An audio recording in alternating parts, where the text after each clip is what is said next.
Hello મિત્રો, મજામાં? સ્વાગત છે ફરી એક વખત તમારું એક નવા બ્લોગમાં. તો ચાલુ કરીએ આજનો નવો બ્લોગ.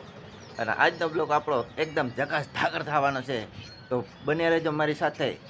તો ચાલુ કરીએ છીએ આજનો નવો બ્લોગ. ટીંગ ટીંગ. અરે સંત દેખીને નમન કરીએ, જપત નમાવીએ શીશ. અરે સંત દેખીને નમન કરીએ, જપત નમાવીએ શીશ. अरे एक गुना तो क्या है, करे लाखों गुना बख्शीश. તો આ બે પંક્તિઓ પરથી તમને થોડો ઘણો અનુમાન લાગી ગયો હશે, અને જો અનુમાન ના લાગ્યો હોય તો હું તમને કહેવા માંગુ છું કે આજે આપણે એવા ટોપિક પર જઈ રહ્યા છીએ કે જે સંતને લગતો છે. તો આજે આપણે વાત કરવા જઈ રહ્યા છીએ જામ રાવલ ગામના એક સંત સેજરામ દાદા. તો મિત્રો, દેવભૂમિ દ્વારકા જિલ્લાના દ્વારકા જામનગર હાઈવે પર આવતા ભાટિયા ગામેથી એન્ટર થતા 30 કિલોમીટર દૂર જામરાવલ ગામ આવેલું છે. જામરાવલ ગામની અંદર એન્ટર થાવ એટલે બસ સ્ટેન્ડ આવે. બસ સ્ટેન્ડમાંથી તમે એન્ટર થાવ તો તમે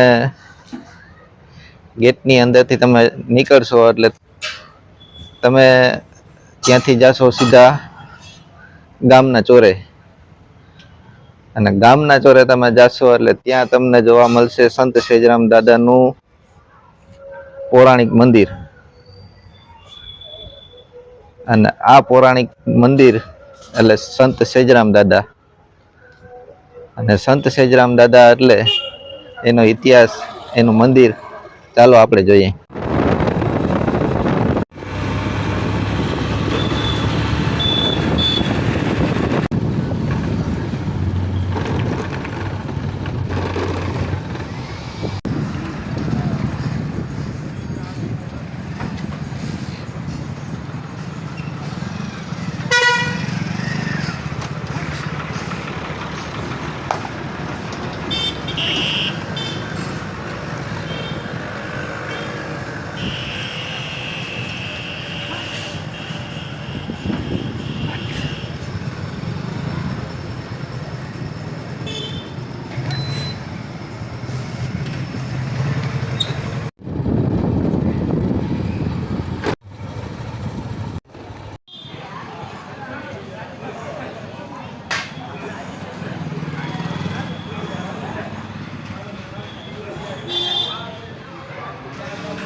તો આપણે ફાઇનલી સેજરામ દાદાના મંદિરે આવી ગયા છીએ.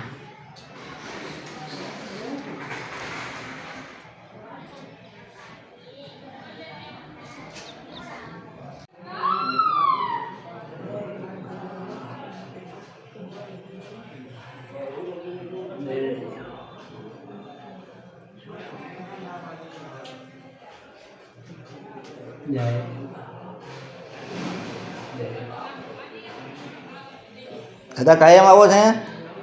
હા, કઈ આવી હા. અખંડ દીવો તો ચાલુ જ હોય ને?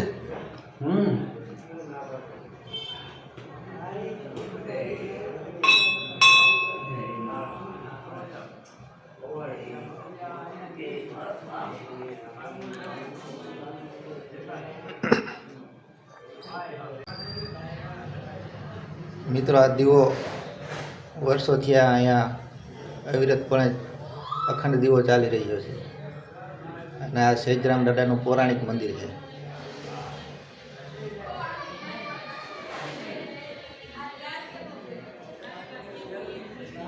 આ સેજરામ દાદા છે.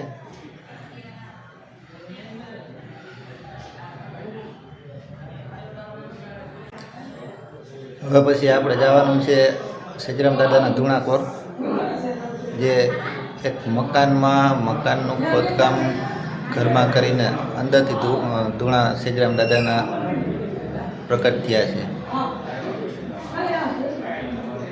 એ ધૂણા આજે આપણે જોવા જવાના છે. જે મકાન બની ગયું છે ત્યાં મકાનમાંથી એ ધૂણા પ્રકટ થયા છે.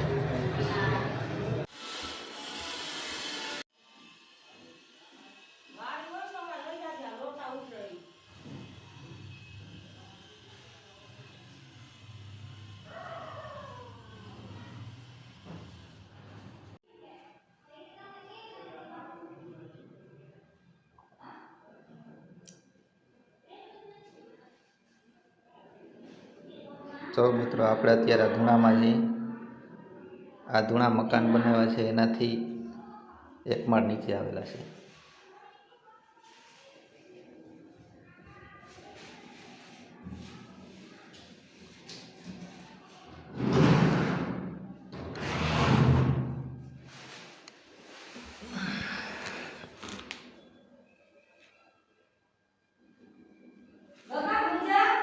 હા, લાઈટ કરી મેં આમાં.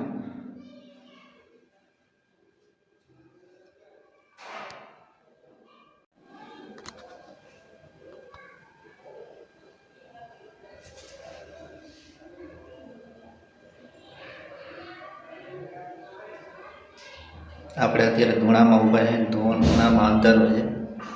અંદર એક લેમ્પ ગોઠવેલો છે.